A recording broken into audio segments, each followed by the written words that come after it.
This is not for the applause of the audience, but to build strong the world in which we long to live. A love letter written beyond the pen, the dance in our breath, the song in our skin. This is the moment we dare to begin, where our fears end, where the bruised and the broken restore, repair, and amend. Because we ain't backing up and we ain't backing down. We rise higher together. We take action now. We ain't staying static or stagnant, we changing the status. Because we know changing automatic, we have to make it happen. We turn our pain into power and our wounds into wisdom. In this moment, we honor both elders and children. In this moment, the stories we tell can help heal them. In this moment, our expressions of joy are resilience. Because we ain't backing up and we ain't backing down. We rise higher together. We take action now. Inspirational, unwavering, bold, confident, inclusive. We are the music that keeps the movement moving. We are the students of the revolution. We put the us in justice and the soul in solution, making a resolution to not just talk about it, but to do something. If our legacy speaks volumes of who and what we care about, may the way we live our lives say it loud and say it proud, with courage and compassion until we have no doubt that this is the moment we take action now.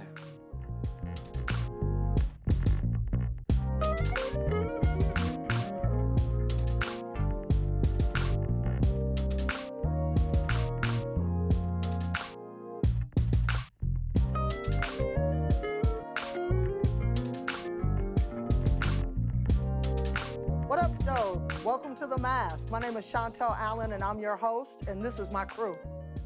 Hi, I'm Brandy, and I'm going to be a junior. Hi, I'm Mackenzie. I'm also going to be a junior.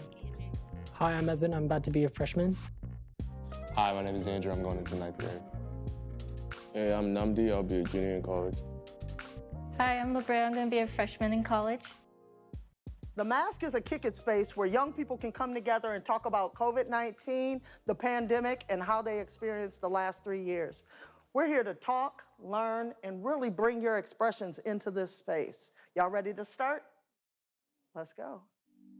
COVID has impacted our Black youth in many ways. Our communities have been impacted by mental health, and it shows up in a lot of different ways, whether young people are just acting out in class or more serious mental health issues like schizophrenia.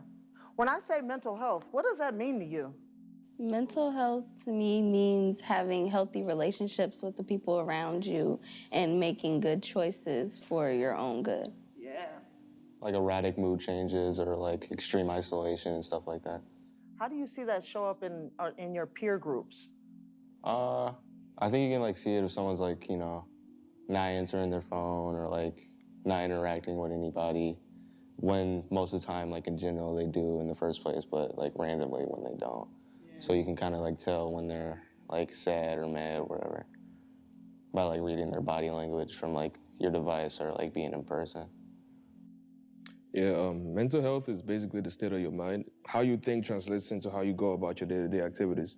So it's a very important part of life, and you just gotta make sure you check on your mental health often.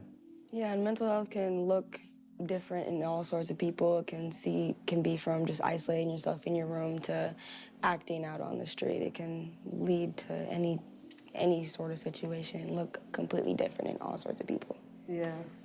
I mean, mental health can differ from different people. Like some people might feel trapped inside their head or maybe want to stay at home and never go out, feel more introverted than out.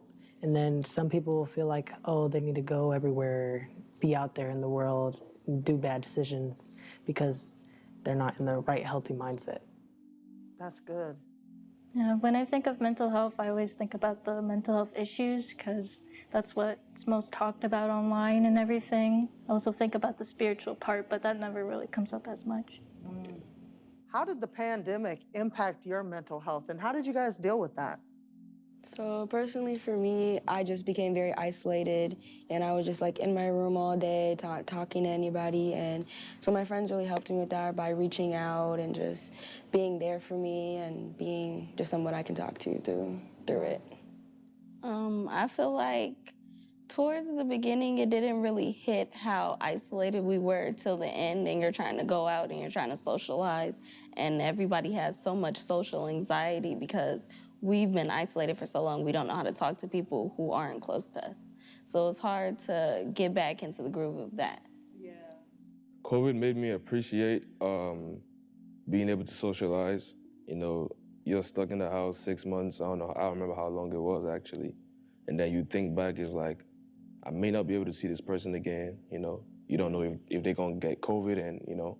So it made you just think a lot about how life is and how you're gonna get back out there after COVID. I think it was like really hard to like talk to people after being isolated for so long. You know, it's like way different when you like go outside and actually go interact with a person right in front of you. It's like really hard. So. Yeah, it gave us a little bit of agoraphobia. Yeah. I felt that too when I was in the grocery stores and people, hey, Chantel, and I'm like, are they talking to me? I don't know what to do. You know? It's kind of crazy. It made me talk to more people actually. Yeah. People say I'm extroverted, I say I'm ambiverted. Cause I go with vibes. If I feel a vibe, I go with it, you know? Nice. And that's it. I say it made me more introverted. During the whole pandemic, I was really isolated, and I didn't really have, I would say, friends I really talked to during that time. So I would find many things to do, you know, find new hobbies, a little bit of that, a little about that, just to distract myself. Yeah, but you're an artist. Did you perfect that guitar or no? Well, I wouldn't say it was perfect, but I did get a lot of practice in. Yeah, right? So how do you think the pandemic impacted your whole generation, like all your peers and as a whole? What do you think is going to be different now that wasn't the same with other generations? Well, still striving on the mental health line, it affected everyone's mental health. Physically, mentally, people weren't in the right mindset at all during the whole pandemic. And going on with that, people are still recovering now from the pandemic and still figuring out how to talk to people or react to people. It's still there, but it's not at the same time. I agree. And even social media plays a big part in our generation right now. Like, all our set standards 9 times out of 10 are coming from social media. Like, even then, so with us being so isolated, that's really all we could do. All you had is your Wi-Fi, your TV, you know, stuff like that. So when you look back on it, it's like now everybody's into their phones, everybody's on social media, everybody's online. So that definitely plays a big role in our everyday life. Yeah, I think the impact of COVID is something that will be evident like 50 plus years from now, because there are people that got COVID and they will never recover from how they felt during that time. So they'll always isolate themselves, maybe they'll keep wearing masks for 50 years, I don't know.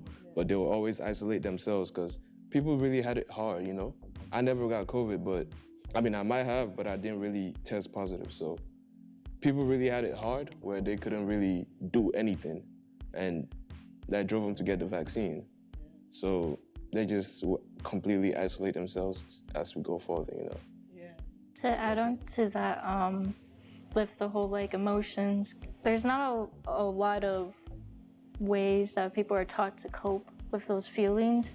So like when everything was, you know, starting to quiet down and everyone started getting out, it was just like, oh, it's over, go back to life, go. Yeah. You know? As if we weren't feeling those emotions or even kind of scared of interacting with people in the social world. It was just like, all right, school's back, everybody go to class, switch classes, do your thing.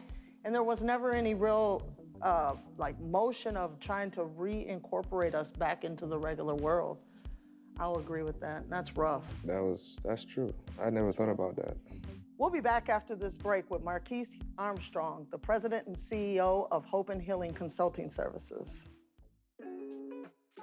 So my name is Tito Wilson, and my community affiliation here is I'm the owner of Wilson's Image Barbers and Stylists. I want to make sure that people in this community, if they want the vaccine, they can do it right here in the barbershop, a place that they know, a place that's always going to be here. And like I said, it's with people that they trust. People look just like us. We got Black doctors and Black nurses right here serving the residents of this community. It's important because sometimes as people go through their day in and day out, they don't make time if it's not important to them. But our thing is to create the access. So I can't tell you how many times people have said, you know, I've been passing this bus for weeks. You don't have to take off from work. Oh, that's so beautiful. Yeah. I'm Raisha Williams, community member and activist, here to tell you to get vaccinated and remember to wear your mask.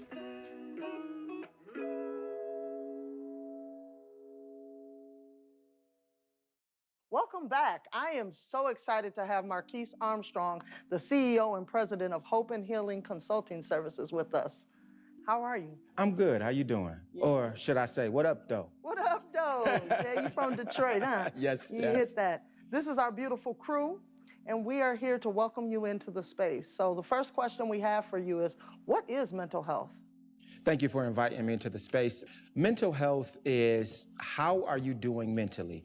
Is your mind healthy? Is your mind unhealthy? It can show up in many different ways. It can show up looking like depression. What does depression look like? Depression can be feeling sad. It can be isolated. It can also show up looking like anxiety, right? Feeling nervous, sweating, getting butterflies in your stomach, even stuttering. That has happened to me when I was younger. I suffered from anxiety when I was younger. And so it can show up in many, many, many different ways. Have any of you guys ever experienced any of that with your friends? The stuttering, for sure. I mean, I've had some depression, like during COVID-19.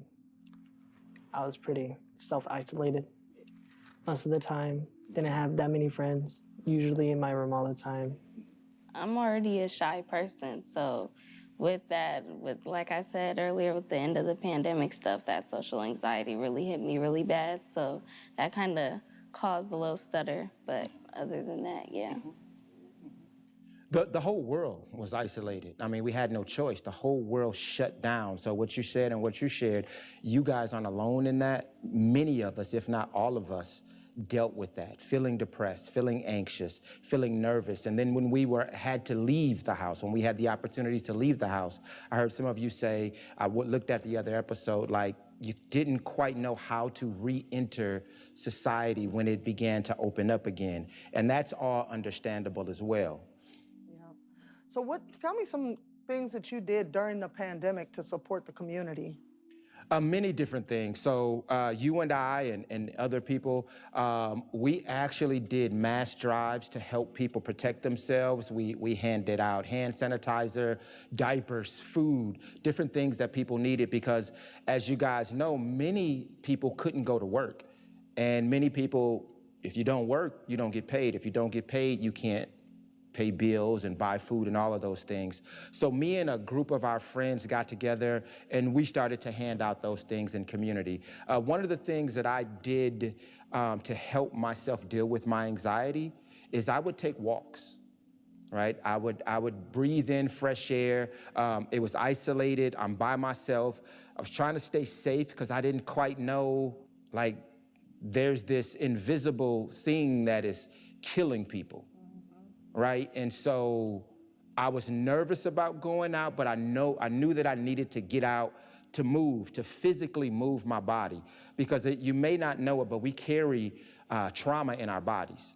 And so we have to do different physical things to help get that outside of us. So walking, breathing in fresh air, exercising. I went on to Facebook and I found as many weights as I could possibly find. I didn't use them, but I collected them. I spent quite a bit of time playing with my then 3-year-old daughter to get her to moving because I didn't want her to have the effects of anxiety and depression. So we would just go in the backyard and play, but I did what I could do to keep myself busy. It was an adjustment because I am a social person. I am an extrovert, right? So I draw energy from other people, but I didn't have access to other people other than my nuclear family, my wife and our children who were staying in our home at that time. So again, physical movement, getting out, playing with my daughter, reading, I did a lot of research during that time. I did research on historical trauma, intergenerational trauma, and the side effects of it. So I got well versed in the practice that I practice in. I know that you play a guitar, and I was listening earlier and said that you got a lot of practice during that time. Didn't know if you perfected it, but I'm sure you got better. Definitely. Don't feel bad, though. We all bought a bunch of stuff off Amazon we didn't need during the pandemic. Right? My wife's still like, what you gonna do with those weights right there? What are some tips you can give us to use when our mental health seems to be getting a little out of whack? What are some things that we can do, that young people specifically can do to help center themselves? So one of the most important things you could do is know yourself, right? Know your body, know how you're thinking. Begin to understand and recognize the precipitating factors. You mentioned, you felt isolated.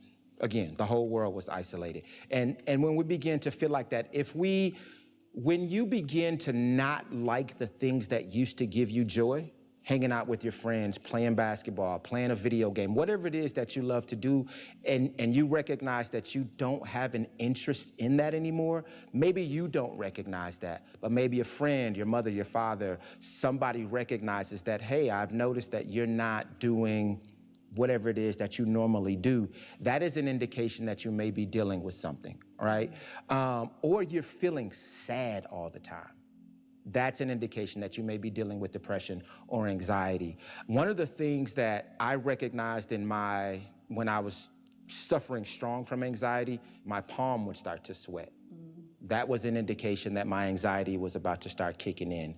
Or I would get a frog in my throat before I spoke. Or, like I said before, I began to stutter. So again, recognizing who you are and how you function, and when you start to notice differences, then I would strongly encourage you to seek help. So help looks very different for different people, right? So traditional therapy is one way, where you sit down and you talk with a therapist, you share the thoughts that you're having or the things that you're dealing with. For some people, that's not it.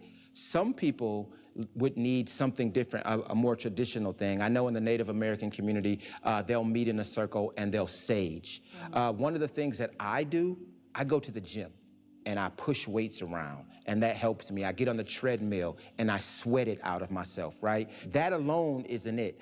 I am a man of faith, so I pray, right? That if you're, whatever your faith is, do your spiritual practices. That could help you as well, because that is extremely important. I'm really big on holistic wellness, mind, body, and spirit. So tapping into those things, and again, however you identify your spirituality. You can get massage, right, and work it physically out of your body. There are some practices called Reiki that are energy practices, where energy is moved or pulled out of your body. Because you can kind of feel when you're tense. Does your back tighten up? Does anybody talk to me, share with me like how anxiety shows up in you, in your mind and your body? Sometimes you don't even know what you're doing with your face. It's like you just, do I look like this? Do I, So absolutely. It just shows with muscle tensed, muscle tensed up type stuff. Yeah. Absolutely. Anybody else? How does... I get very overstimulated when I'm anxious. Like, there's a million thoughts running in my head, and then everything else around gets to be too much. So sometimes, I just need to go by myself, take a mental break, listen to some music, just have quiet time for me. The noise. Yeah. Yes, of all of the thoughts. It can become extremely noisy. One of the ways, you just reminded me of something that I do and I encourage clients to do and people that I'm working with, is literally to take deep breaths, right? Inhale. You guys do it with me. We'll do it 3 times. We'll inhale, like deep, like bring it in, fill our lungs up. We don't use the full capacity of our lungs. We breathe really short, but our lungs, our breathing is supposed to fill our lungs and then exhale. So we'll breathe in, hold it for 3 seconds. 1, 2, 3. Exhale out of your mouth, but blow it all out. We'll do that 2 more times. Inhale. Inhale love, inhale peace, inhale joy. Hold it. Exhale stress, anxiety, depression. We'll do it 1 more time. Inhale. Fill your lungs. Exhale. breathing can be calming, especially when you're dealing with anxiety, depression, or other mental health diagnoses that may come along as a result of dealing with not just COVID, but the uptick in violence. There's so many different things that happened around the same time that COVID kicked in here in the Twin Cities that it was like a powder keg for mental health issues to be revealed or come to the surface. Yeah. Thank you for that. So how does that make you guys feel while you're taking in all this extra knowledge from our expert? What does that make you think about? It makes you feel heard. Because, like, as a child, you know, you have respect for your elders. So sometimes it can feel like you're not being heard or you're not being seen. But to hear somebody saying, okay, this is normal, you can feel like this is okay to feel like that, it really makes a big difference. Makes me feel better that, you know, you're not the only one that's like feeling like that at all. As you saying it, I'm thinking back in my life when I really experienced anything you're talking about. And it's just hitting me that maybe I might have felt something back in the day. I don't know. But yeah, you just got to think about it. Oftentimes, because there's a stigma around mental health in the African American community, we don't think about that because we don't want to be seen as crazy. It's a term that I typically don't use. But yeah, because we don't really talk about that or acknowledge it. And so it wasn't until I got into this field that I realized that when I was in high school, I was suffering from anxiety. I didn't know. I didn't have the words nor the language to describe what I was dealing with. And again, it's hindsight looking back, like you said. So I'm really glad that you're having that experience. This has been a really good conversation. Thank you for joining us, Marquise. It's really been a pleasure. Thank you. We appreciate it. You're so welcome. Thank you, guys. Yeah, for sure. We're gonna have to go to a commercial break now, but stay tuned. We'll be right back. We wear the mask that grins and lies. It hides our cheeks and shades our eyes. This debt we pay to human guile, with torn and bleeding hearts we smile. We wear the mask. Now we fighting racism and a virus. With our people dying at higher rates, it's systemic, the entire system is sick. We wear the mask to survive, not to hide our face. We wash our hands often, cover our face when sneezing and coughing. 6 feet apart is better than 6 feet deep in a coffin. We do all we can to safeguard ourselves and our kin. Hardships are harder when you're wearing dark skin, that's why we wear the mask. To protect the breath in our chest, we wear the mask. When we in these streets to protest, we wear the mask. And we can still keep it funky fresh as the power of our deep abiding love is expressed when we wear the mask. We wear the mask to keep our families and communities safe. For more information, visit mn.gov/COVID-19. Welcome back. So we've heard about mental health from our expert. So now let's take a look at what's happening in the streets of Minneapolis. Hi, my name's Mackenzie with the Mask, and we're going around doing public interviews with everybody. What's your name? Thomas. And how did you cope with your mental health during the pandemic? During the pandemic, I was locked up. So my celly was sick, but everybody else, I never got sick. Okay. So when you were in jail and you heard about it, what was your first thoughts? This wasn't just the truth. It was just another sickness they came up with, try to kill somebody. How do you feel about the vaccine? It helps some people, but some of that stuff making other people sick. All right, my name is G. Nice to meet you. During COVID, while you were in prison, do you think the mental health of other inmates got affected? Some people had different mindsets on it. So I really don't know. I stayed away from people that was sick. Wow, that was really good, guys. So we're gonna wrap up. Thank you for joining us on The Mask. We hope that you have learned just as much as we have all learned through this process. Remember, my name is Chantel Allen, and I'm your host, and this is my crew. What up? Hi. We wanna say thank you one last time. Up next, we have Louis Blaze.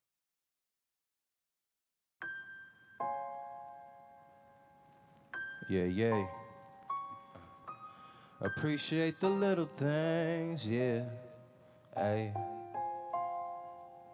Appreciate the little things, yeah.